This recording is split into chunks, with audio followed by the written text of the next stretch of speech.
a written production of the Recreation Centers of Sun City Incorporated and is intended for the sole purpose of informing our Recreation Center members. Any duplication, copying, transmission, broadcast, or use, including electronic and social media, is strictly prohibited without the prior written consent from the Recreation Centers of Sun City Incorporated. Thank you for watching.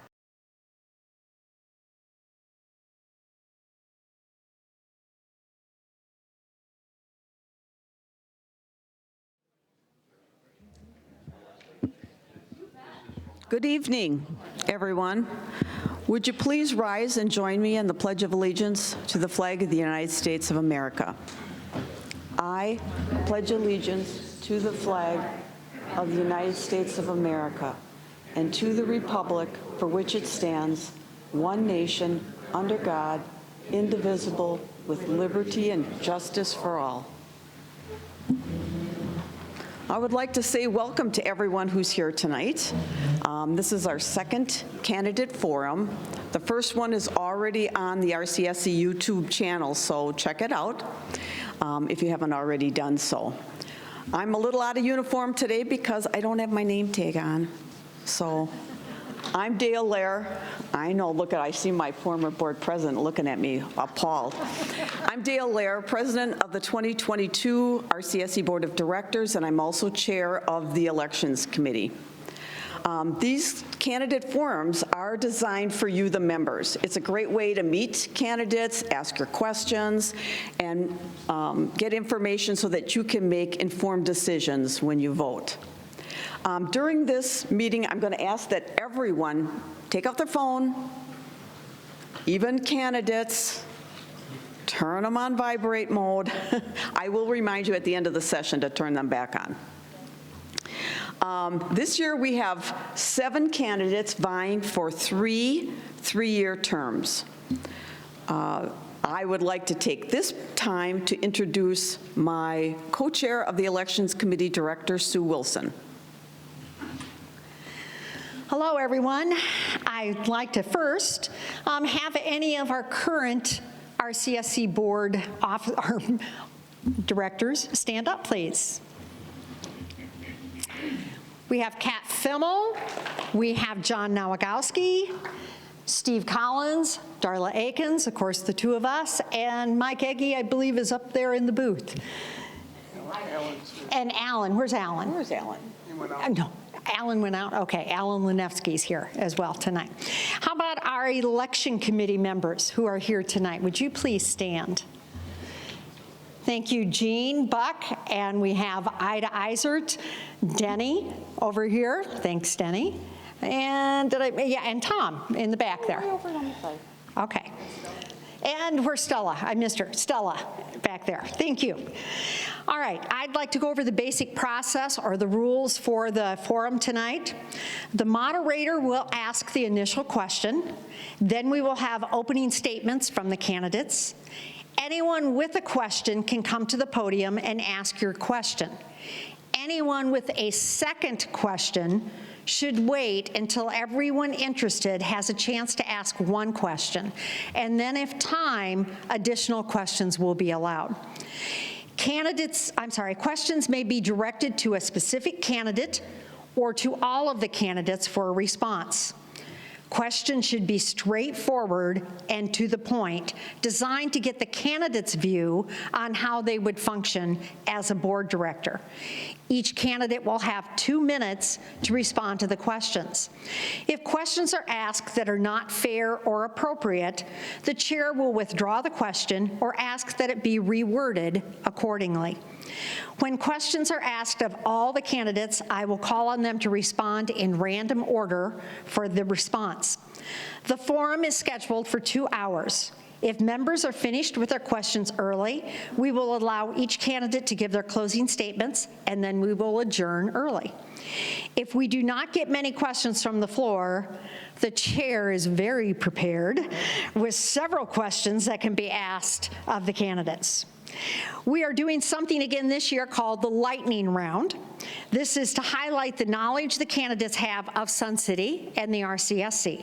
Each candidate was given a number before the beginning of the forum.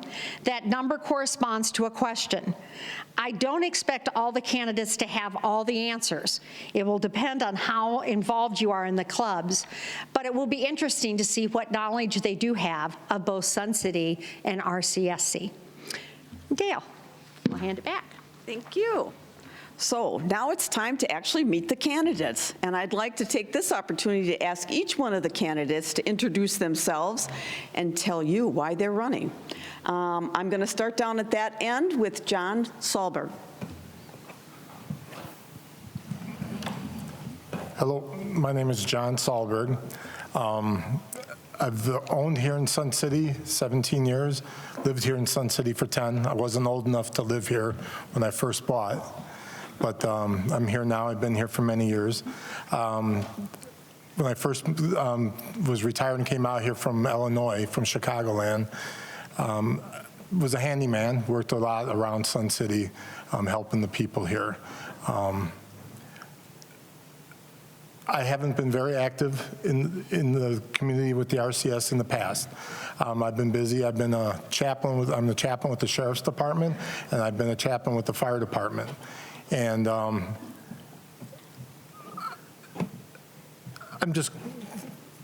like to be honest, straightforward. When I heard a lot of things that were going on, I'm not one that likes a lot of negativeness. I think we all need to work together as a group. I believe in truth. I believe in honesty. I believe if we don't have the answer, we need to go search out and look for the answer and the truth and be honest with the people. Or if we can't find it and the person comes with us and we'll work together at making it better. I think being honest, being neighborly, and being neighbors is meaning every one of you is my neighbor. No matter where we live, we all live together in the same community. To argue with one another, it doesn't work in our government. Why would it work here? It doesn't work.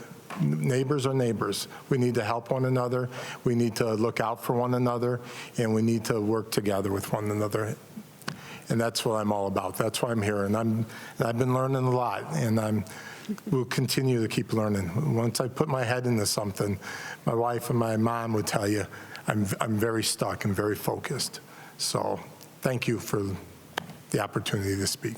Thank you, John. Jerry Walczak. Oh. Good evening, everybody. Thank you for coming. Appreciate it. I agree a lot with what John said. I am for maintaining the affordable, diverse, and friendly community that Del Webb set up many years ago.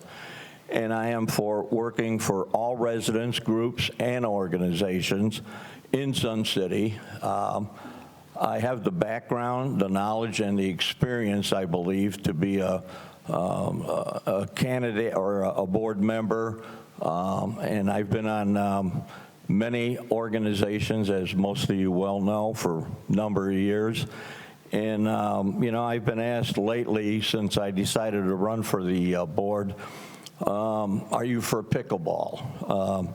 Are you for golf? What are you for? I'm for everything, guys, everything that's in Sun City. We have a lot of clubs, a lot of organizations, and a lot of groups. I didn't realize until I went to the pickleball meeting the other day, met Dan, the president, and I was very surprised at how many people showed up for that meeting. There had to be several hundred people there. Pickleball is becoming one of the largest groups. I think they're pushing 1,100 members right now. Golf is somewhere around 3,000 total with the women and guys.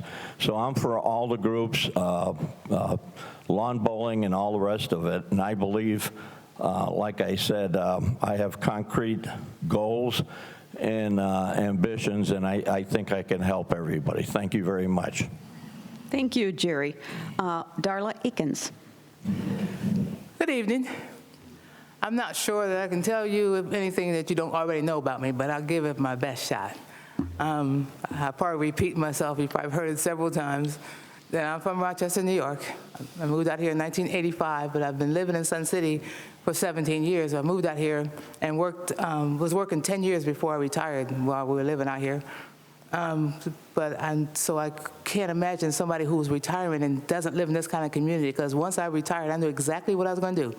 I had hit all the clubs and started hanging out at the rec center and doing all the clubs, because I'm a member of 7 clubs.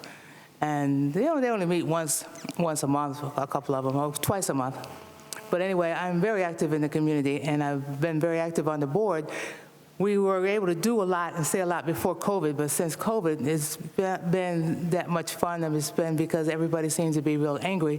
And I'm hoping that maybe we can level that out a little bit, and we can all start working as a team again, and we can all start coming together and come have some really good conversations. It has a lot of substance to it, not just bickering and not just fighting, but I want to, and enjoy your life and enjoy this, and let's all talk and let's.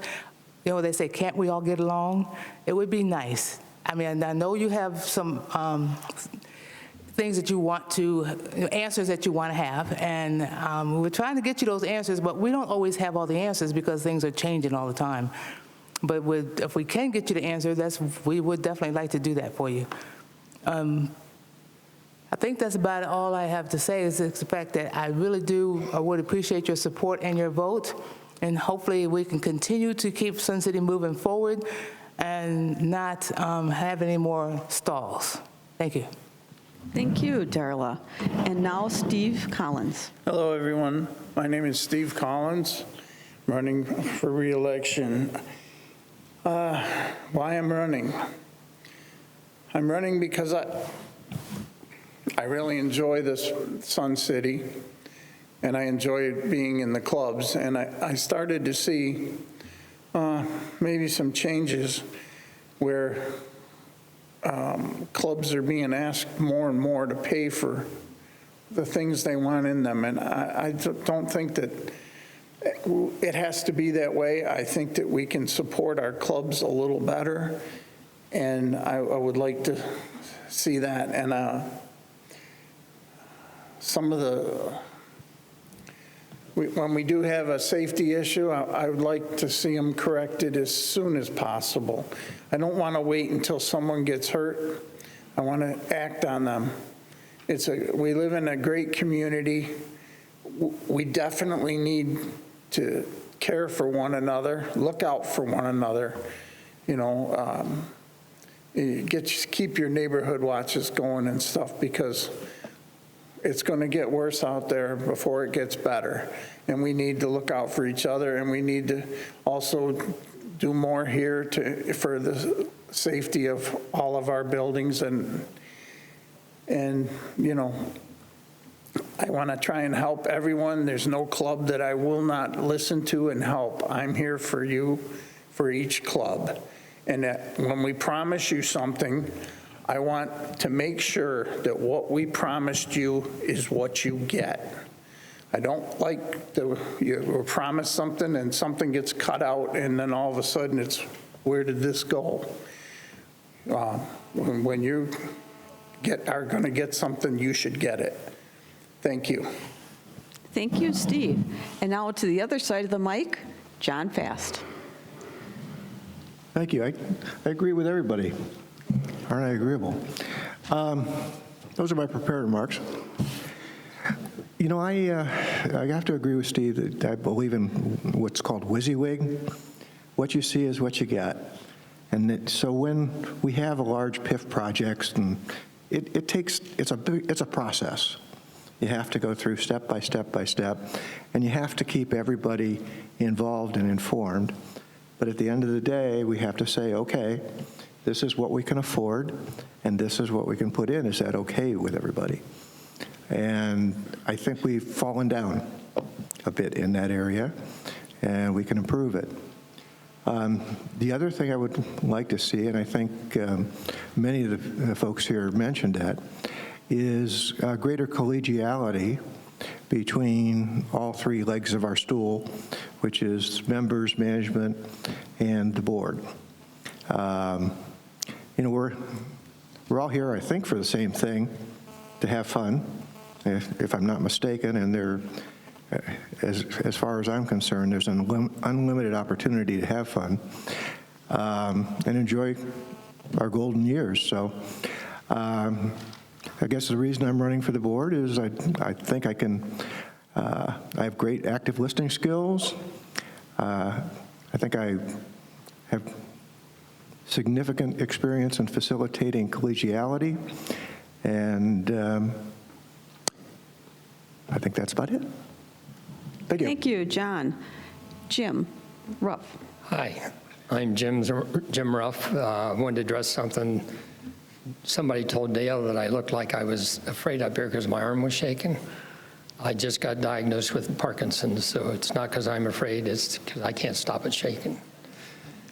And I'm working on a diet to deal with this long term, which I think will keep me healthy for at least 10 years. At least that's what other people have done, a few. I applied because I just recently moved here, and going to the centers, I kept seeing this sign that said, wanted dead or alive, board members. And I thought, wow, anybody that's got that good a sense of humor, I think I could work with him. I've got 22 years experience with the Navy, 15 years with the state of Ohio as the director of licensure boards. So I've dealt with boards for many, many years.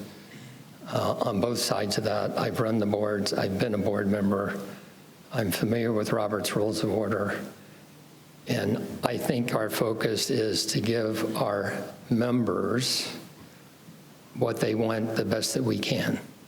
How do we do that?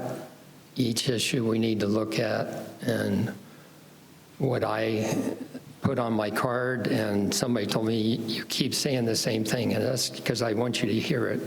When you're teaching, you tell people what you're going to tell them, and then you tell them, and at the end of it, you tell them what you told them. So I'm repeating with intentionality. So what I would say is I believe the best way to deal with difficult issues is to reach for consensus. Rarely does anyone get exactly what they want, but everyone gets an acceptable outcome. If that fails, we need to table the issue and agree to disagree while still remaining friends. So that's the golden rule for me, and I'm done. Okay, thank you, Jim Ruff. And last but not least, Jean Totten. Good evening. I'd like to thank my opponents, the election committee, the RCSC staff, Marcia Johnson, because I know how much work she does, for all the effort and time that goes into making this event possible. And having it at nighttime enables some of our working members who can't come to our daytime meetings to participate. That is one of the desires I would like to see if I am elected, see happen if I am elected. And then hopefully that might go out on the survey that we're going to be sending out as well. I'd also like to thank all of you, the members, for coming tonight to prepare yourself to make wise choices. As I've been campaigning, I've met such enjoyable people. I've listened to your concerns, and I've heard many. You've given me advice, which I appreciate. I am just awed by the wealth of knowledge and expertise that is out in the community that we should be drawing on. And I'd like to be your voice. I moved here in 2019 after spending about 4.5 to 5 years on the road living in our recreational vehicle. We said we'd never buy another house, and then we found Sun City, and here we are.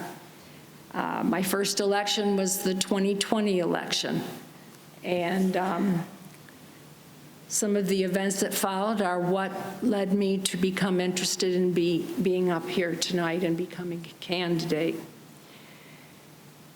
There are online voting, of course, is going to begin on November 7th. Oh, golly. You're not as close to the timer this time. I'm not. But the time is the time. Okay, I would like to start the evening tonight with a question. And the question is this: What are the essential attitudes and behaviors that are necessary to become a good member of the Board of Directors? And I'm going to start tonight with Jim Ruff. Thank you, Dale. I think that goes to one I just talked about, was listening, understanding where the other person's coming from, going through detail, and I'll tell a little story in my closing about one of the things I did in my Ohio works. But it comes with working together, respecting your opponent, being able to agree to disagree when you don't agree, but still remaining friends and not taking things personally. You're never going to get everybody to agree with everything you want, but if you work together, you should be able to get what you need.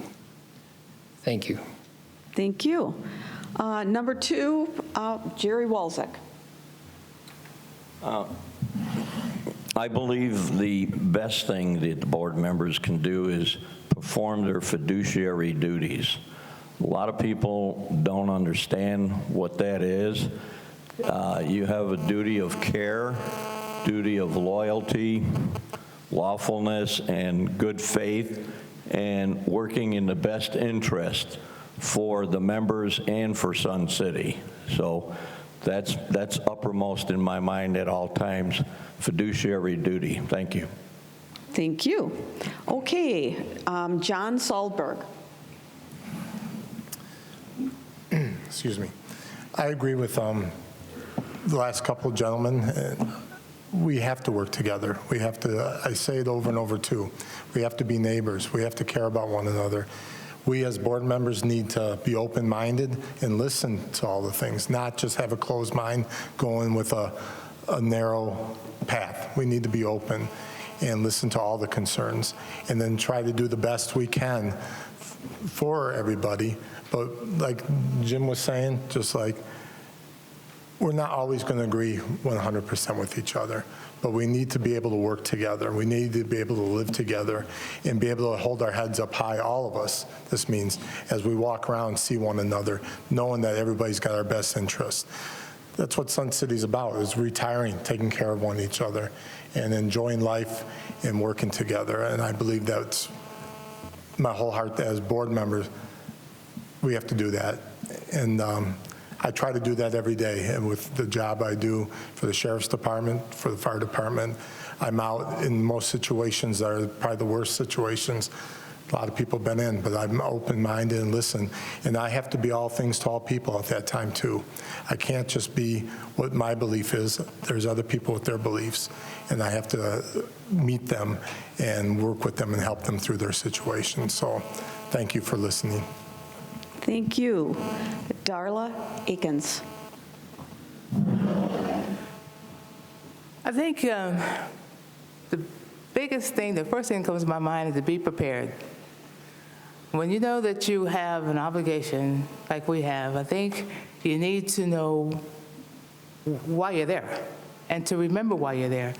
I know we want to put our members first, but we also have a fiduciary duty that we have to make sure that we are obligated to, remember that we're obligated to, and we're going to try to do it in the best interest of everybody. And that means the whole community. That means 30,000 some people, and that's not that easy to do. But being a very good listener and listening to what everybody has to say helps a lot to know what avenue you want to take, what kind of different direction you need to go to, what kind of resources you need to try to dig up. And I guess just being prepared is the biggest thing, and willing to be a team player. You know that, like they said, not everybody's going to agree all the time. You have to agree to disagree. But if you're willing to be a team player, that means that you can see the good. I like to see the good in everybody and everything. There's something good about something that somebody wants. It may not be exactly what you want. It may have to be tweaked. However, we cannot give every single person everything they want because we just don't have the resources for that, and it's not that kind of community. We are all in this together. We're all a team. We can work together. I really believe we can work together. We can get this done. Thank you. Thank you, Darla. Next up, Steve Collins. Hello. I believe in listening to everyone. You can call me any time of the day or night. I got a phone call last week at 10 o'clock at night, and I take the time to talk to the person. As far as getting along, I was a firefighter for 20 years. I had two families, my home family and my family at the firehouse. When I left the house, I had one rule. If you were having a disagreement with your wife, it ended right then. You went to work, you did your job. When you got 4 days off, you come home and you might continue the disagreement. But that was the rule, because I couldn't be somewhere thinking about something else and something go wrong, and I would always think that that was the reason. So as far as getting along, for 20 years, I got along with 10 guys, and that's not always the easiest thing to do. We had disagreements, but you get through it. The same is here. You know, we work together, we try, we may have disagreements, but we'll get through it. And over 20 years, I learned compassion, and that's listening to the people around you, listening to my community. When they're hurting, or then I feel it, and I don't want any of that to happen. And whatever I can do to make their community better, I'm going to do. I'm going to fight for it, and I'm going to strive to give them everything they want, and we'll find a way to do it. Thank you. Thank you, Steve. Jean Totten. Thank you. Excuse me, I'm sorry, I've got a frog in there. We definitely need to protect the assets that we have and participate actively in government oversight, comply with applicable laws and regulations, and act in the best interest of the organization. I think the biggest thing, though, is that we need to listen to each other and ask questions. Thank you.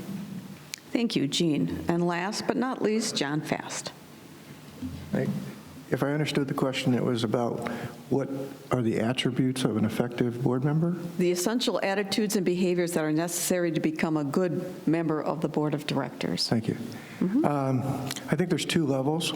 I think there's aptitude and attitude. Aptitude is what you bring to the table with your skills and knowledge. Attitude is what you bring to the boardroom with your attitude. That you want collaboration, you want to have a common strategic goal that everybody agrees on. Now, there won't be agreement on how to achieve that goal, but if we all have the same strategic goal, at least we have agreement at the top, and when we work our way down, we can agree on decision metrics that every decision should go through. So that's what I think are my answer. Thank you. Thank you very much. Okay, I would like to open the floor to your questions right now, and if you wouldn't mind coming up, state your question as clearly as you can. You don't have to give your name or member number. Just come on up and ask a question to one board member or all of them, or one candidate or all of them. Chuck Ellis, 134509. This is to the whole panel up there. I'm going to test your knowledge on current events.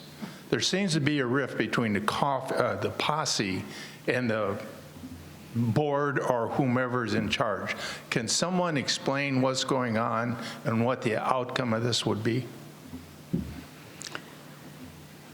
I'm not really sure if You're not going to answer the question. Well, I don't think that's a question necessarily for these individuals because they are running for the board. They are not privy to what's going on behind the scenes. Do you have another question that maybe you'd like to ask? I think you're afraid to answer the question. But it's not about me. Okay, next. Good evening, and thank you for the opportunity to do this. I appreciate everybody up there that's whatever, enough to be up there and running for this. You know, sorry I don't know your name, because you don't have your name badge on. Dale. Oh, It's okay. Dale. I knew that. I'm just yanking your chain. Anyhow, my question's fairly simple, and it's mainly for Darla, because I read in the Independent this week that you want to keep our annual recreation assessments low. Kind of a two-pronged thing here. What specifically will you do to stop any proposed recreation fee increase? Are you willing to show your support for this cause, even if it means voting against the majority? Well, what I said was I want to try to keep Sun City affordable, attractive and affordable is what I wanted to say. And I also said that our annual assessment they have not raised it in 6 years. Cannot guarantee what's going to happen in the future. As a matter of fact, I know you know there's a proposal to raise it for next year. That is something that, you know, there's a lot of things that go on behind the scene. I mean, everything is going up right now with gas prices and supplies and all that kind of stuff. So that is something that we can try to control, but sometimes it is a little bit out of our control. So I would like to see it stay down, maybe not stay the way it is. However, I'm not sure that I have much control over that, because if you look at the budget, and I've got a whole list of things that we're going to go over with at the board meeting tomorrow about all the increases, of the percent increases and stuff. It's like the biggest one is diesel fuel has gone up 114%. I mean, and we've got the furniture and the tables have gone up 130%. So some of those things are out of our control that we really try to keep under control or try to keep at a minimum, but I can't guarantee what's going to happen in the future. All I can do is just try to make sure that it stays reasonable, so that, and because if we have some people that are having problems with paying the assessment, then we have the Sun City Foundation and other organizations out here that can help them. Thank you. Thank you. Next.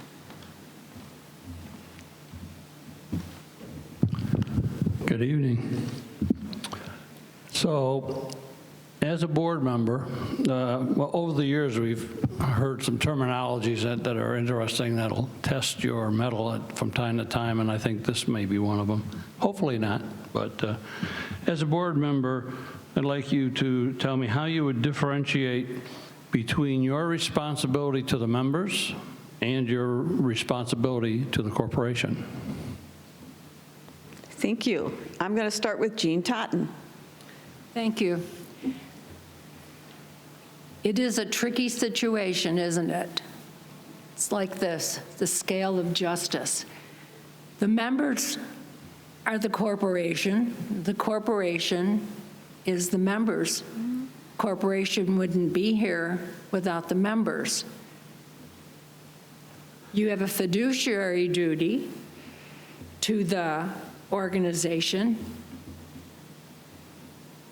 and I feel that you have just as big of an obligation to the membership. I hope that gives you an answer that you're looking for. Okay. Jerry Walczak. I'm sorry. It goes back to the fiduciary duties of an individual that works for a corporation. And I think what Greg brought up was you have to have the duty of loyalty, and you have to do the best interest for the members, for the community. So sometimes you have to make a decision that might not be the best for one or the other, but as a corporation member and board, you have to do what is best and do the best care that you can do and loyalty to the corporation. But then again, you have to involve the membership and keep that in mind. I'm a member myself, and everybody that's on the board lives in Sun City and is a member. So you have to keep in mind, and sometimes it's difficult to balance the two of them together. Thank you.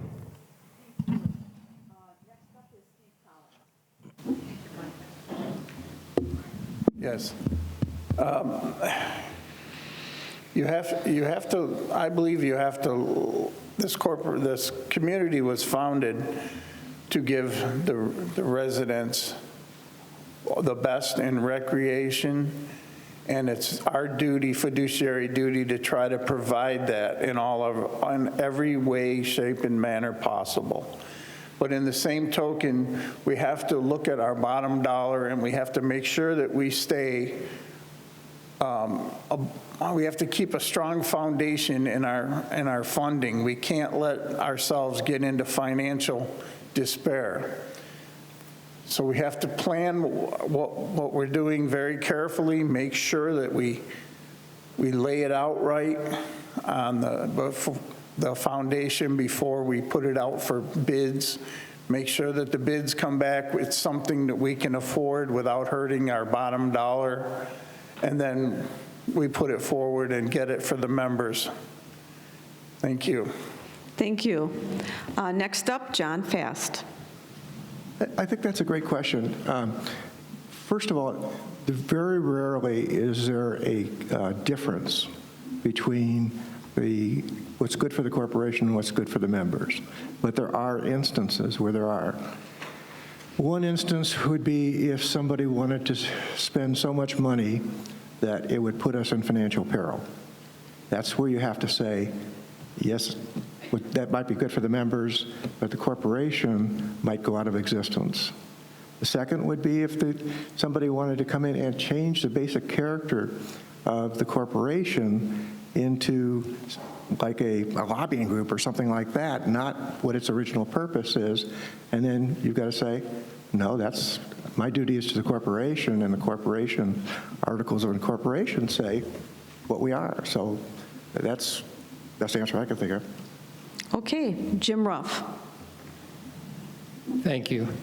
I agree that it's the corporation and the members are one and the same in many ways, but the corporation has a statute behind it, it has laws with it, and we need to follow those as board members, even if it makes the members unhappy. And if it makes the members unhappy, they should come up and say, we would like to change this, and we go through a change process. Otherwise, I can't think of any other discussion where the corporation or the members outweigh each other in decision-making other than financial ones, where we just don't have enough money to do what you want. And right now, we have a good balance. And looks like we're going to have a good year. And with that in mind, I wouldn't think we would raise the annual assessment unless the future bills look like they're going to be extensively more than what we have. Thank you. Thank you. John Sahlberg. Again, I agree with Jim, and it is close. But there are times that we have to be definitely fiduciary duties. We have to follow what the bylaws say and the codes say. I don't agree with everything that's in the books, but that's also why we're all here. We can all change that and work together in changing that. But if I was to have to vote personally, if it was best for the Sun City and the corporation after researching and checking on everything, I would go that way. And sometimes I voted for things I wasn't too happy about, But that's a thing that I'll have to work on. But I think we need to be open-minded. We need to be honest with one another. We need to keep communication lines open at all times. And I think we're in that way, period, as friends, neighbors. We live in a city that was founded on those kind of things, founded on things that we all can't agree on everything. My wife and I can't agree on everything. We live together. So you know how that works, but we work it out. And we come to the best terms, and we both might not agree on that same thing, but we have to figure out the situation that makes it the best for us. I believe in that heartily and wholly. So thank you. Thank you. And last but not least, Darla Akins. Well, I think everybody's pretty much already covered it, that we have to look out for the corporation, because our fiduciary responsibility is to the corporation. But at the same time, we have to keep the members in mind. So when we make the policies and procedures, we are creating those policies and procedures were created to take care of the members. And just like when you are out there working, you always have somebody at the top. And you have to trust that the people at the top are going to take care of their people. And we are going to try to take care of you, and we have to go through the process to do that. So by taking care, making sure that our corporation is intact and everybody, and the corporation is solid, then you are taken care of automatically. Because, like I said, we can't give everybody everything they want. However, we can try to tweak policy from time to time, because as our community grows and as we move on through the future, we have to try to start developing policy that's going to adhere to that and make sure that the policy is going to be in line with our future endeavors and interests. Thank you. Okay, is there another question from the floor?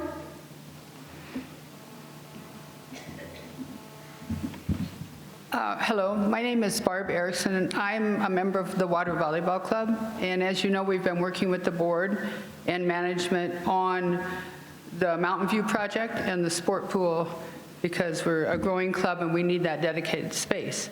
And in lieu of the recent article from John Fast in The Independent, I would like to know his and all your opinions on, as I've been watching this for 5 years, are you in favor of yet another moratorium to slow down the project?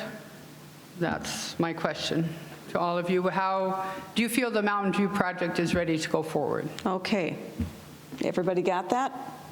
Okay. Darla, you're back up.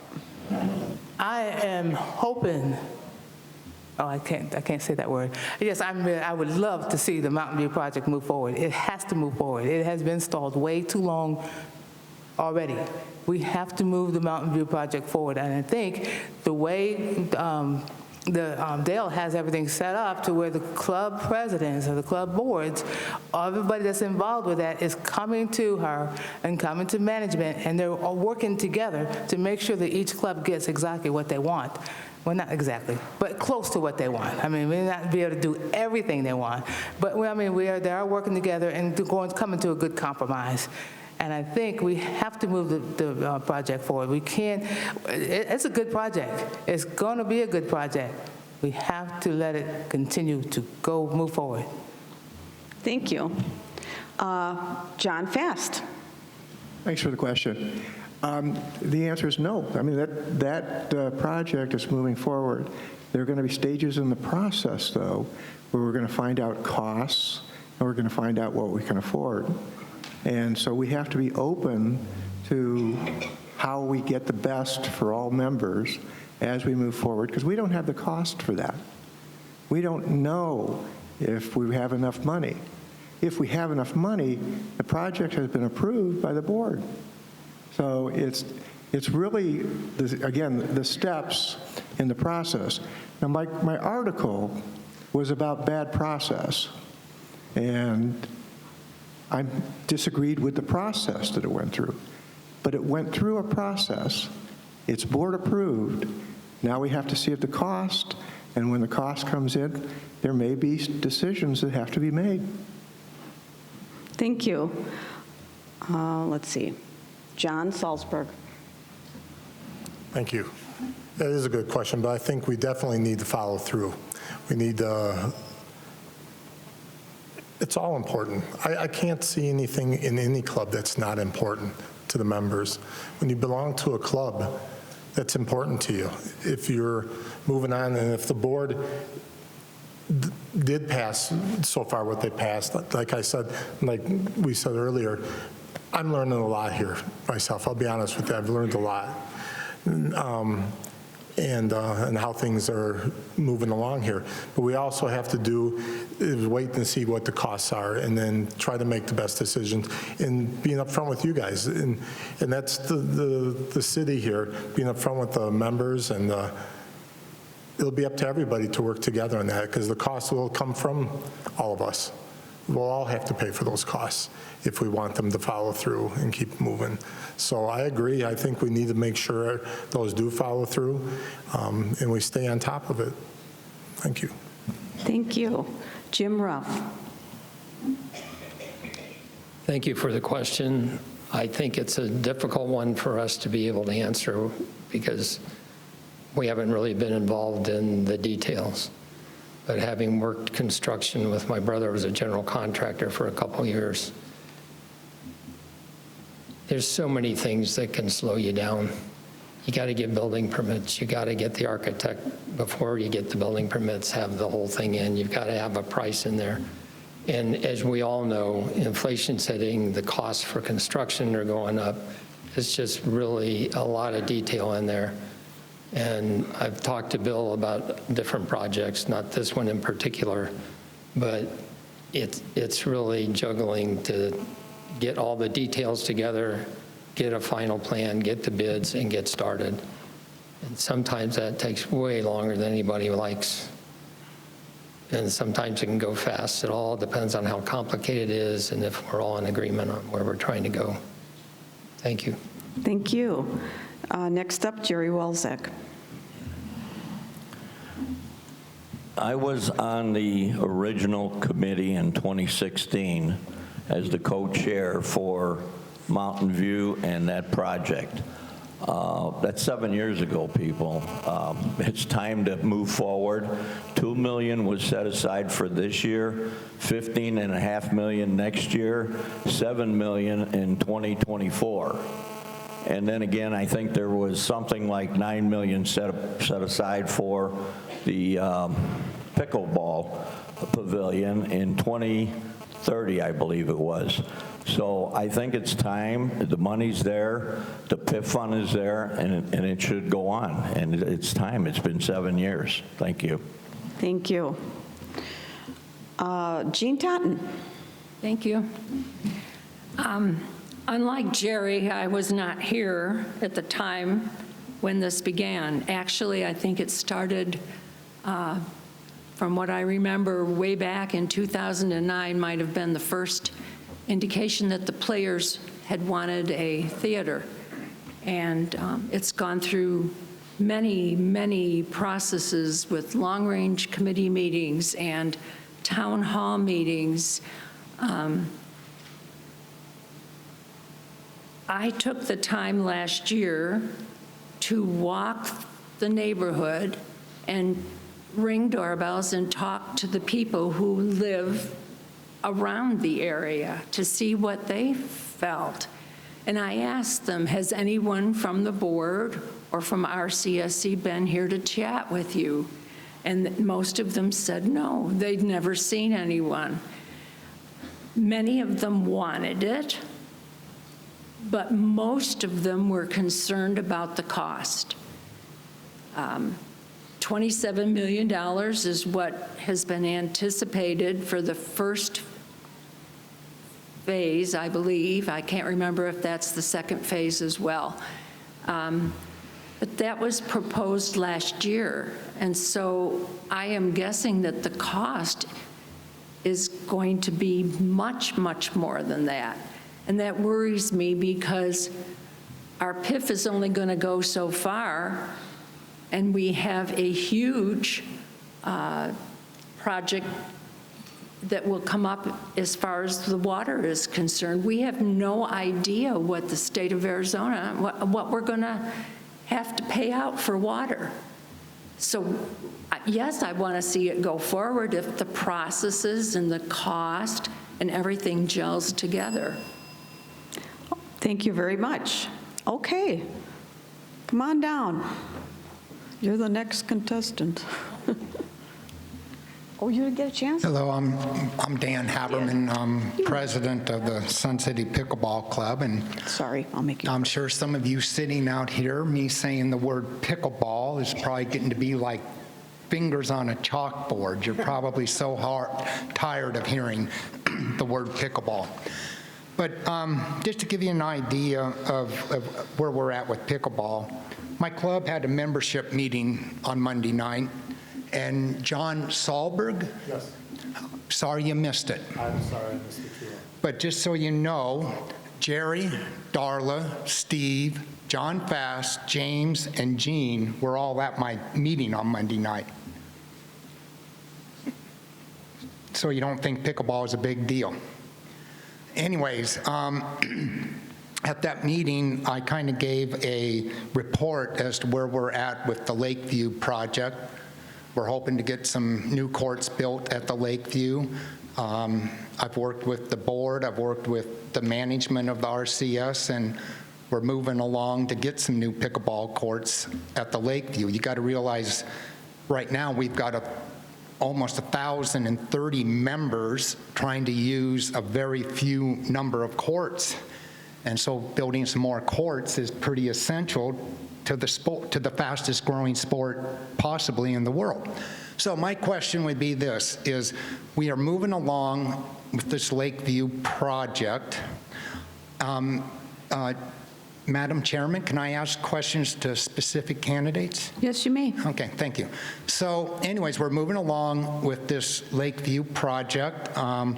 So my question would be, Jean Totten, if you were to be on the RCSC board, would you continue to support courts being built at the Lakeview?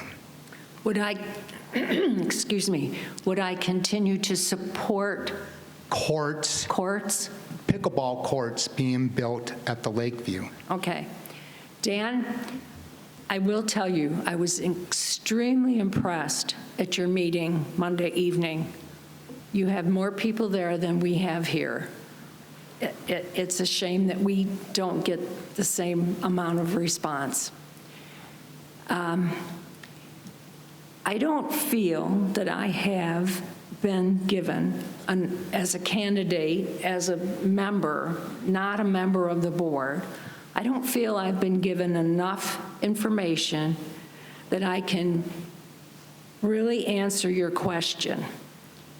Something that I have looked at when I heard about the fact that Lakeview was going to be a possible place for you to grow was that the fact that in, I think it's 2030, Lakeview is supposed to have a new administration building built, and the following year is going to be completely renovated. That's on the PIF budget. And it worries me when we move things or we reply with a knee-jerk reaction without a lot of thought and effort into it to be sure that in 9 years we're not going to be ripping up the courts that they just gave you because of the plan of how they're going to renovate. It's the same as the courts that you got at Mountain View. Those are relatively new, and they're going to be ripped up. So to be truthful, I have to tell you, I want more information before I can make a determination. Thank you. Okay. Same question to John Fast. Thanks, Dan. Yeah, I think as far as pickleball, and I hope this comes off as a joke, you're in a pickle, because you've got explosive growth in your club. You've got waiting lines at existing facilities, and you're going to be losing 7 courts. So we got to do something. Lakeview, we got a piece of real estate. And you know, Bill Cook, I think, was very honest that he went through every alternative. And Sue Wilson told him, you don't take a shovel out of Mountain View until the pickleball courts are up and running. I believe that was her statement. Okay. What was your view of the statement? Well, actually, Chairperson Lair has mentioned Chairperson that. Lair, okay, I'm sorry.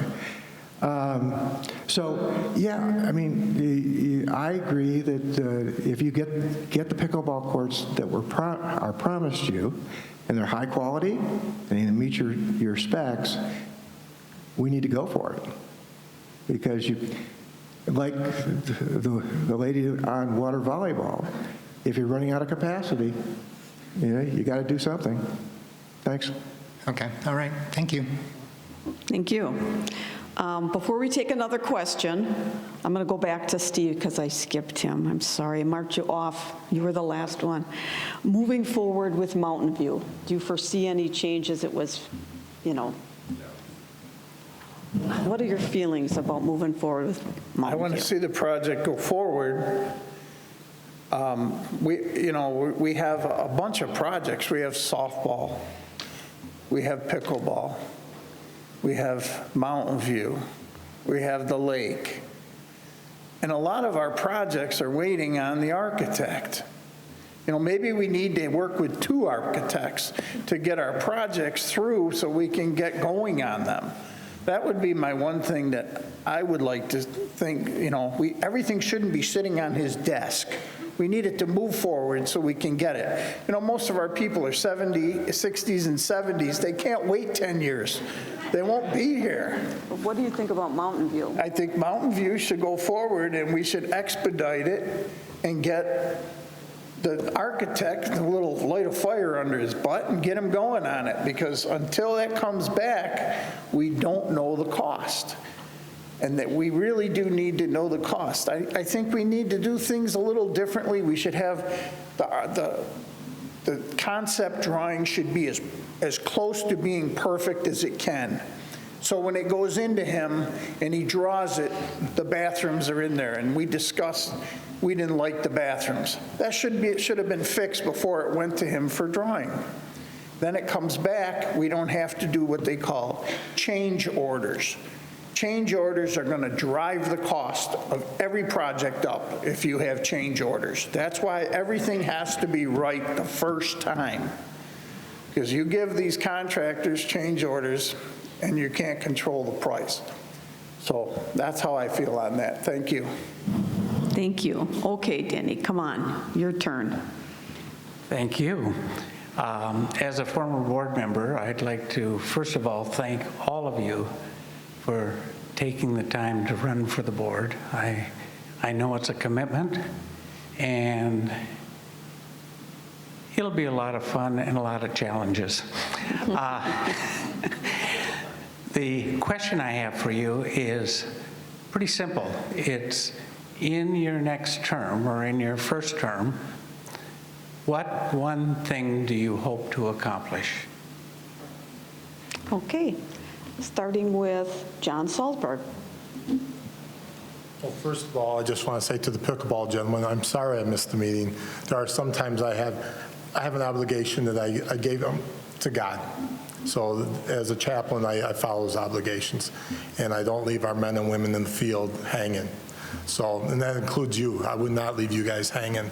If you want, and remind me, if you want my phone number, I'll give you my personal cell phone number, and you can call me 24/7. Now, I know my wife doesn't, she's not thrilled about that, but she backs me on that. I've given my card out to many people. I think the question the gentleman just asked, can we repeat that again exactly? I'm sorry, I got off because I wanted to address the pickleball gentleman real quick. Thank you. One thing to accomplish. Honesty, working forward with people, being open, listening to everybody. I think the pickleball is just as important as the water volleyball, just as important as the theater, just as important as the golfers, as the bowlers. I think everything is important to all of us. That's why we're here. So we have those recreations in life, so we can work together. So if we can't do that and listen and work, then it's a shame on us. Shame on us. And we have to be open to all those things. And I agree. you know, like I'm new to this part. I've never done anything like this in my life. My wife thought I was nuts when I told her I did this. I didn't even, it's one of the things in life I haven't talked to her about before I came and did this. So she goes, you sure you want to put yourself in the middle of it? Yes, I think anytime when there's community and we work together, yes. So thank you for your question, and I hope I answered it. And thank you. Thank you. So I'm going to just repeat the question. If you could accomplish one thing in your 3-year term on the board, what would it be? And Jean Totten. Thank you. I'd like to return to a sense of community and self-government by using communication, education to hopefully get members to participate. Because if we don't, we're not going to have anything. It all comes down to that. Thank you. Thank you. Jerry Walczak. I agree a lot with what John said here. But right now, Sun City has $143 million in assets and only $11 million in liabilities. We have $31 million in our PIF fund, and I think as a board, we need to, again, go to our fiduciary duty, maintain that, and try to increase whatever we can so that we can help water polo and pickleball and Mountain View and everybody else. Thank you. Okay, thank you. John Fast. Yeah, I would like to see, and I'm going to be like the kid at Christmas, I'm going to have two things. I'd like to see an active spirit of collaboration restored between all of the board members, management, and the membership. So I was joking with somebody today, I'd like to see a board meeting where we come in, have tea and crumpets, sit down, say, what a great job our management has done, and then have dessert. Now that's idealistic, I realize, but it's a goal. So the active spirit of collaboration. And then the second thing I would really like to see is this room filled up when there's an election for the candidates. So, and as I said, pickleball, the room was full. And I think we need to actively engage all of our members. They've got great ideas, they've got great talents. If we actively engage them, I mean, there's no place we can't go. Thanks. Thank you.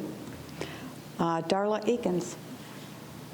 I think one thing I'd like to see or like to accomplish is to instill trust again.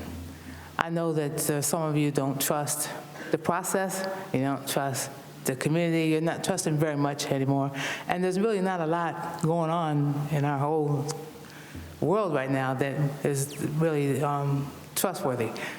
But I think if we start with, if you guys just start and give us a chance to communicate and listen to what we say, so and at the same time we listen to you, we start communicating and really communicating, not just talking, because there's a difference between talking to each other and communicating with each other. And I would like to see some communication going on so we can really build that trust again. I think it can happen. I think we can build that trust. And it's not really all about transparency. I mean, transparency is a loose word everybody wants to use anymore. Yes, we do want to do transparency. However, transparency it should be controlled, because you really can get overwhelmed with everything that we do. If you really don't know everything that we do, and if we gave you all the paperwork that we have, we would kill a forest, okay? But I think we can build trust if we just start communicating and not just talking. Thank you. Jim. Thank you, Dale. If I could get one thing accomplished in the first year, I would want it to be at the end of the year, every member sitting out there is happy with the way the board is dealing with issues. and with each other, that we're respectful of each other and people in the audience, and that everyone gets an opportunity to be heard. And that includes board members and the members of this corporation. Thank you. Thank you. And Steve Collins. Thank you. What I would like to see is every person up here on the board feel in their heart the way the people who come to the meetings feel and the way our clubs feel, and just to have faith and try to get the trust back and get our community back to the way it started. I mean, years and years ago, the number one, when there was a list of what a board member should his duties were. And number one was listen to your members, because they are the most important thing. That's why we're here. Recreation for the members. I mean, yes, we're a corporation, but our main duty is for your enjoyment. And I really think that we need to listen more and have a more open way to communicate with you. Steve, Steve, but if you could accomplish one thing, what would it be? That's what it would be. It would be, okay. Respect and more openness, and be able to listen to the people more and get them to respond to us. Okay, thank you. Thank you very much. Okay, come on down. You know, if we have enough questions from the floor, we won't have the lightning round. I don't want you guys to be, oh. I'll do my part. I want to thank these 7 candidates who put their names in nomination, who are willing to utilize their knowledge, their experience, their energy in the interest of the people of Sun City. My question is again regarding the Mountain View renovation project. I go back 1 year further than Jerry cited. It was in 2015 that at a meeting, it was we were informed that the Mountain View renovation project had been placed on the 5-year long-range plan and accepted by the board. This is year 7 of the 5-year plan. Now, there were some natural catastrophes in the middle that had nothing to do with any intentional delays. I acknowledge that openly. In 2018, there were public meetings to learn the mind of the citizens. In 2020, the long-range planning forwarded to the board the elements that they felt would meet the mind of the membership as to what should be included in a Mountain View renovation. In 2021, the first concept designs were brought forward. In 2022, the board directed staff to proceed with design details, and at the present time, the architects and consultants are hard at work bringing forth the portions of this. Several of you mentioned process. And process, in my definition of democracy, is just this open.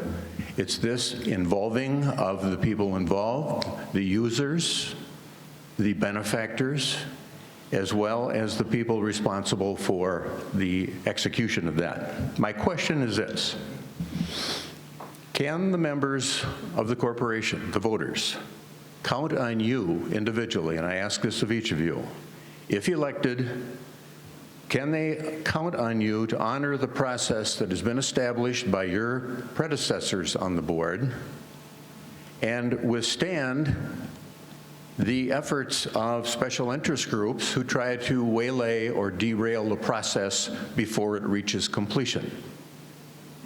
That is my question. Okay, we're going to start with Steve Collins.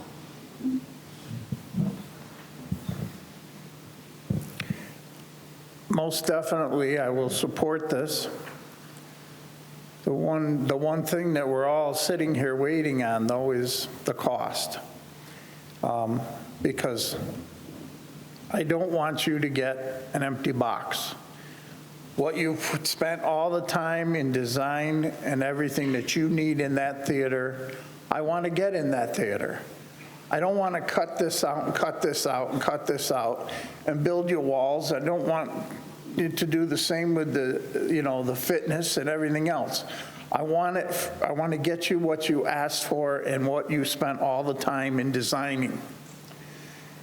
And the cost, we don't know. We're waiting for that. And until the architects bring us back where we can get bids out and find out how close we are to that 27.3 million, it's really hard to say we will definitely go forward. I mean, if it comes back at 60,000, we're going to have to do some serious thinking, But I want you to get what you're planning on getting in that theater.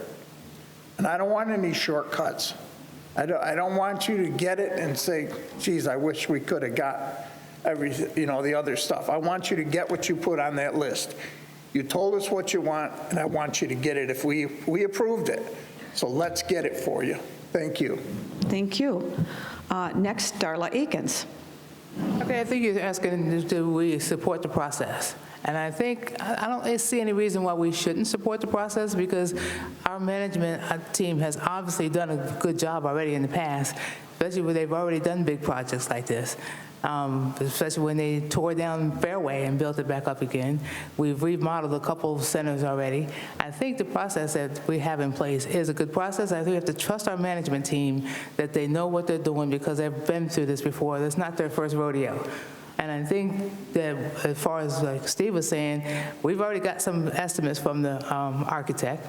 And we were trying to finalize it, but if we get people that keep stalling it, then that's what the problem comes from, is everybody's trying to stall the process. This should have we should have already been broke ground already, because we started this thing last January, and we should have already have broken ground.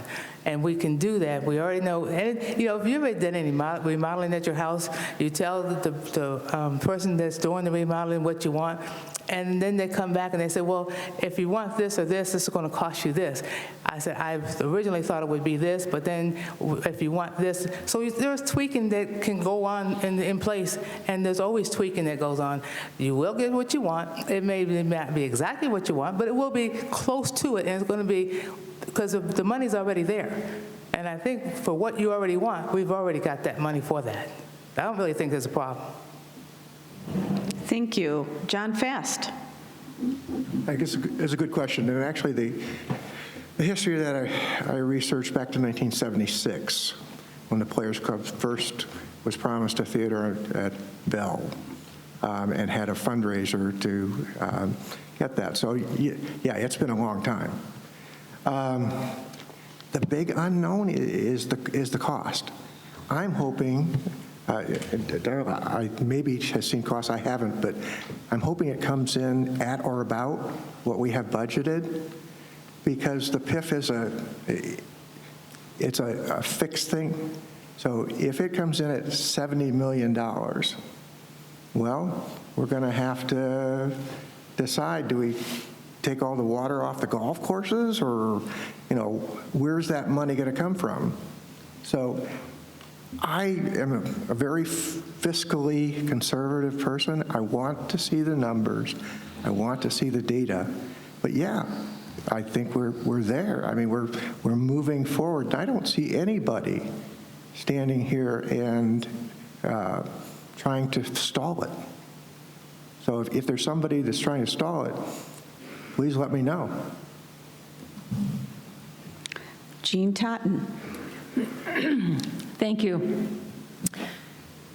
I hate to sound like a broken record, but I really can't sit here and tell you what I would do until I have all the information that the board members have seen, everything that's been discussed.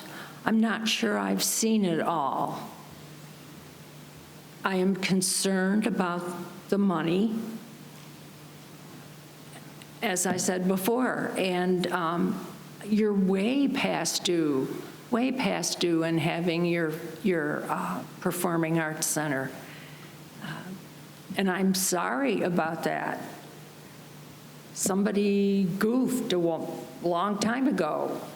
Was it really necessary to purchase the land for and build the Grand Recreation Center? Was that a mistake? I don't know. But I can't sit here and tell you that I can guarantee anything, because I can't. Just like I can't guarantee that I'm going to be sitting up here. Okay. All right, next one, John Salzberg. Yes, I think we need to continue. If that's what was voted on and that was agreed to, we, as new, if we get voted on, should continue that and make sure it does come through. I think we also do have to look, cost of living has gotten crazy, the supplies, the cost of wood is outrageous. I've been remodeling my home for a year because of cost. It's taken a lot longer because of cost than anything else. So it kind of put me behind too, you know. So it's been a little slower. My poor neighbors having to listen to a lot of hammering for a year. But I letting people sidetrack you or getting you off, it's not good responsibilities. That's not a good place to be. And I don't, we need to stick with what has been agreed to. Thank you. Thank you. Jim Ruff. Thank you. Thank you, Dale. I can tell you I will support that being built with as much due process as we can give it, and to give you the best product for the money that we have. And beyond that, I don't know we can say much. But how many people in here had a 5-year plan that happened in 5 years? 5-year plans in essence changed because the world changed, something else changed, the income changed, the money changed. We just have to deal with it as it comes. But it's on the PIF, it's in architects' hands, it will happen. We just can't guarantee exactly what it'll look like yet. Thank you. Jerry Walczak. Believe it or not, I still have the original plans. I do at home, and they're turning yellow. They're so old. I think they were drawn up in 2017. You know, I have not been a member of the board, so I really don't know what was involved in the last 6 or 7 years, but there's $34 million set aside right now that I know of in the PIF fund for that project to get it going along. So I don't know why it's been held up, but I definitely support going forward as soon as possible with it. The money is there. They need it. Let's do it. Thank you. Thank you. Okay, sir, come on, forward. I need to stand up here for a while since I've been standing for so long. As the other gentleman here, I moved here in 2015 and have seen the Mountain View project progress or not progress ever since. My main concern, well, there are two main concerns. First of all, I appreciate all of your new candidates, and I particularly appreciate the generous use of the term fiduciary. I think that's extremely important, and there are 2 projects now that are going to take the bulk of that, the Mountain View project and the lake restoration. I know very little about the lake restoration, so I can't speak to that specifically. I am an advocate for indoor basketball and volleyball, but not in Sun City. I currently participate in senior programs in Peoria, in Surprise. There are multiple opportunities. Adjoining cities have generously provided programs for seniors for basketball and volleyball. For the last 2 years, I've advocated eliminating any possibility of an indoor gym at Mountain View. I think it's a waste of money. I think it would be lightly used, and I think it's fiscally irresponsible. I hope that my question, I'll get right to the question. Okay. I would like all the future board members, whoever is elected, to seriously consider the financial as well as the demand aspects of an indoor gym at Mountain View. I think it would be a terrible mistake. I have made that statement over and over again for the last 2 or 3 years, and I hope that all the candidates who are elected will seriously look at that. I have no objections to other portions of the project, but I think an indoor gym at Mountain View would be a major mistake, and I'd be happy to talk to any of the candidates about it. So again, your question? My question is, would all of the board members, current and whoever the board members are, consider seriously looking at the costs and projections for an indoor gym at Mountain View? I think it would be a major mistake. Obviously, I'm stating my opinion, but I would like to at least get the opinion of the candidates as to whether they would seriously consider looking at that. Thank you. Thank you. Jerry Walczak.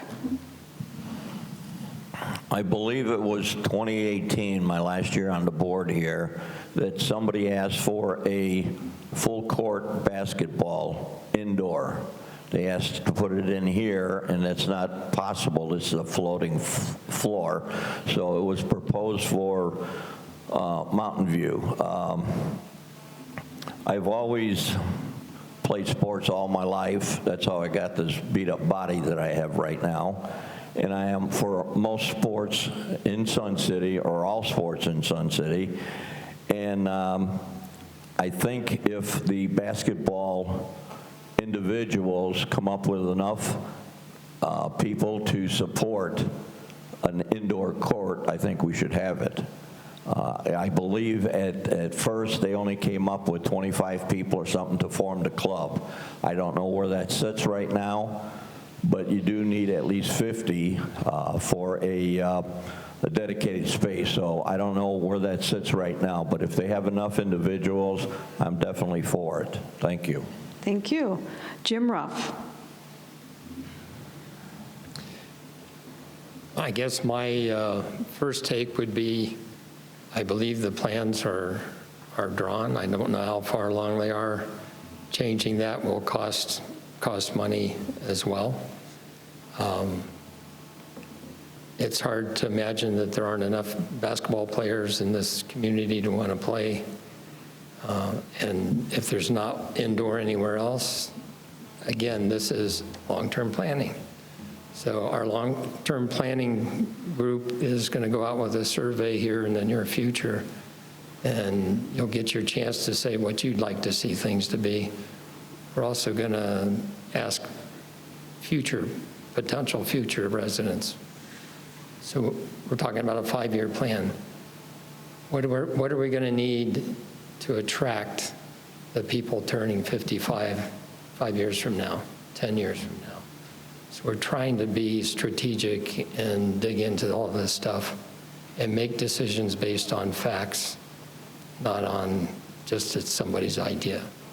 And that's my basis for any decision, is do the facts support going forward with what we're doing. Thank you. Thank you. I got to find where I am. Steve Collins. Thank you. And I guess they build it and they will come, to answer the guy's question there. I hope that we can get participation to come to a gym and play basketball. But what I also would like to see is when we build that, I want 4 pickleball courts to be able to be in there, and put all the lighting in the ceilings that would put the court markings on the floor. You can set up the program, you can do basketball, you can do pickleball, you can even set up the seating arrangements for events. So we have to think ahead in case we don't have the basketball usage, it can be used for something else. And 4 indoor pickleball courts are probably worth 8 pickleballs or 10 pickleball courts in the summer, because you could get an awful lot of usage out of them. So make it a multi-purpose area, plan for that and do it. In case something doesn't work, we have Plan B. Thank you. Thank you. Jean Totten. Thank you. As far as I know, sir, the utilization sheets that I've seen, and I haven't seen the recent ones, do not indicate a need for a gymnasium at this time, as far as from, I think I've seen less than 25 people that have been involved. But apparently, and I don't know if that was one of the original items on the want list of the town hall meetings and the long-range planning committee. I know they wanted a pool, they wanted the theater, they also wanted, they never mentioned getting rid of pickleball or tennis or mini golf or lawn bowling, and those all have disappeared from the site.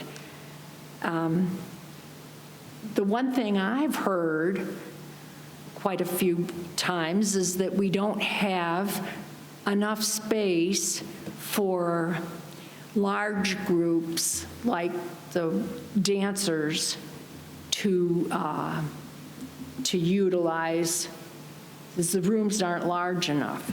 So like Steve, perhaps this could be used more for multi-purpose. And I am not familiar with the lights that he has talked about and the marks that can be made. But I also think that we've needed a master plan, a long-range plan. I don't see that. And it makes me think we wouldn't be where we are today if we had addressed so many of these things years ago. Thank you. Okay, just a correction there. I just want to not cut misinformation out. Lawn bowling, mini golf, pickleball, they're all, no one has eliminated anything from Mountain View. It's in the phase 3. Okay. John Salzberg. Well, I agree with Steve, Jerry. Interest, people have to show interest. If there's not enough people showing interest, then we shouldn't have one. If there is enough people showing interest, then we need to look into that and see what we can do. I agree with the multi-purpose areas. I think that's something today we have to look at. We have to look at because they are multi-purpose. There's younger people coming in, people that look for different things. Pickleball being one. When I first moved here, and golfers, I'm sorry, I'm not a golfer, but golfing is very huge. But then it went down for a little bit, it seemed like, and now it's getting back up again. Same with anything. I think as the people come in and out, as we grow, get older, unfortunately, people move on, and new people come in, different interest in our society has come along. And I think the right thing is to be open to everybody's interests as best we can, but the people have to show us that there is interest. You can't just go on 10 people, but if there was a group, pickleball, there was 200-300 people, 200 people there the other night, one day, that's awesome. That's awesome. I hope we support things like that all the time. I think we should support everything that we have going. That's what we're here, to support one another. So thank you. Thank you. Darla Eakins. You know, I have said all along that I wish we'd come up with a different name for that area, because once we call it a gym, that's the first thing everybody says. Oh, we don't need a gym. They're going to play basketball all the time. Well, it can be used for more than just a gym. If you think about the gyms that are in the high schools, what do they use it for? They use it for dances. They use it for meetings. They use it for all kinds of things. So I would like to come up with a different name. I said maybe somebody said a multi-purpose room, because it is going to be more than just a gym. We need an area like this for the dances, because right now the dancers are struggling they're bumping heads a lot of times when they want to have big events. And they've got Bell Center, and they've got here at Sundial, and they don't like going to Mountain View because they don't like the floor. So it's going to be a much better floor for them to use when we do the multi-purpose room, I'll call it a gym, at Mountain View. It's going to be a much better floor, and they're going to enjoy it a lot more. They're going to be able to dance a lot more. We may have concerts in there because you can bring in a portable stage. There are those metal portable stages you can roll in. You can even have a band in there if you want to. So there's a lot of things you can use that room for, not just a gym, not just basketball. So we need to get out of that the way of thinking and open up your thinking a little bit. Thank you. John Fast. I'm a data person, and the only data I got on that gym was there were, I think Sue said there were 4 or 5 emails requesting a gym. And to me, that's not enough data on usage to justify it. Now, if you say, well, we're going to have plans to do this or do that, let's get those plans out there. Like with a concert, I'm hoping that the Performing Arts Center, we could have bands in there. We could have comedy in there. We could have debates in there. We could have lots of stuff. So, I mean, that to me is kind of easy breezy. But the gym wasn't easy breezy for me. And I still don't know that there's data for it. Thanks. Thank you. Okay, if you wouldn't mind coming forward. Thank you. I'm interested in knowing who of you are members, past or present, of the Sun City Advocates. Will you be bringing with you a personal agenda? And if you are elected and your advocate work poses a conflict of interest, excuse me, will you be willing to step up and recuse yourself from discussions and voting? Thank you. Thank you. John Fast. I'm not a member of the Advocates. So I don't know how to answer your question. You don't have to. Okay. Steve Collins. I am not a member of the Advocates, but I would always recuse myself from any conflict of interest. Okay. Darla Akins. Oh, no, I'm not a member of the Advocates. I really don't know why the Advocates even exist. I don't know what their purpose is, because except for trying to create controversy. So no, I'm not a member. Okay, Jim Ruff. I'm not an advocate, but I would recuse myself from anything that appeared to be a conflict of interest. Okay, Jean Totten. I believe I am the only one on this stage that is a member of the Advocates, and I'm a proud member of the Advocates. I did, however, step away from my advocacy when I decided to run for the board. I did not feel it was a conflict of interest, but our president felt it was and told me so. The Advocates were formed for a specific reason, and that was back in when Karen McAdam was booted off the board, and we felt that that was an incorrect thing to do, and we never felt that we got a very good answer about why. But the Advocates continued because our purpose is not to cause trouble or to be haters of anything. We are for communication, education, and participation from the community. We're doing our best to get the word out. We have a blog, we have a Facebook site. Many of you in the audience are advocates, and I appreciate all the work we did to have our first annual membership meeting since 2009 be a success. So thank you for the question. Thank you. John Solberg? Yes, thank you for the question. No, I'm not a member of the advocates, but yes, I would recuse myself if there was a conflict of interest. And if I didn't see it and some board members came up to me or the president and said, I think this is a conflict of interest, I would definitely have to step aside then at that point, because we want it to be fair, open, and honest. Excuse me, Dale. Thank you. I forgot to finish the other part of the question. Of course, I would recuse myself if I thought there was a conflict. However, I don't feel communication, education, and participation in this community is a conflict. Thank you. Thank you. Jerry Walczyk? No, I am not an advocate. Thank you. Thank you. Okay, next question, please. Oh, did I get everybody? No, I got everybody. Now you're throwing me off here, guys. I'm a proud member of the Sun City Advocates. And no, I'm not going to recuse myself.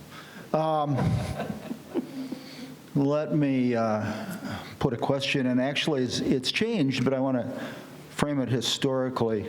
The member owners of this community from 1961 through 1995 fought incorporation. The reason that self-governance is still in existence is because of the owner members. In 1973, the owner members of this community fought for being removed from the school district, successfully won, and every one of your taxes are lower because of the owner members and what they have done in this community. In 1983,